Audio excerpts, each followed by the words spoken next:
Hello everyone. তো আমরা আগের পর্বে দেখেছি সামির এবং মেহরিন তার নিজেদের বাসায় ফিরে আসে এবং ফাহাদ যার কাছ থেকে টাকা পেত, তার ফোন এতদিন বন্ধ থাকার পরে এখন ফোন অন হয়েছে এবং সে তার সাথে মিট করে হুমকি দেয় যে তাকে তার সব টাকা ফেরত দিতে হবে, দরকার পড়লে কোম্পানি অন্য কারোর কাছে বিক্রি করে যেন ডাবল লাভ করে। এবং যার কাছে জমি বিক্রি করেছিল তার বাবার, তার কাছে যে রিকোয়েস্ট করে যে ওটা তার বাবার একমাত্র স্মৃতি, তার একমাত্র বাড়ি, তাকে যেন উম, টাকা নিয়ে দরকার পড়লে ডবল টাকা নিয়ে তার কাছ থেকে যেন বাড়িটা আবার ফেরত দেওয়া হয়।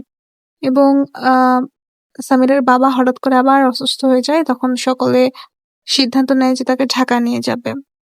এবং যে সায়রা ছিল, সায়রা নিজে অনুতপ্ত হতে শুরু করে যে আসলে আহ ফাহাদের সাথে সে খারাপ ব্যবহার করেছে কিনা। এবং সামির ঢাকায় নিয়ে যাওয়ার জন্য তার ফুপ্পার সাথে কথা বলে যে তার বাবা কোনোভাবে রাজি হচ্ছে না, সে ঢাকা নিয়ে যাবে। এবং সায়রা তার ফুপ্পু শাশুড়িকে কল দেয়, কিন্তু ওরা কল ধরছিল না।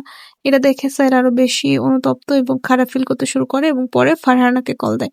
এবং ফারহানা তাকে বলে যে তোমার কারণে সবকিছু হয়েছে, আমার উম ভাইয়া সব বিক্রি করে দিয়েছে বাড়িটারি।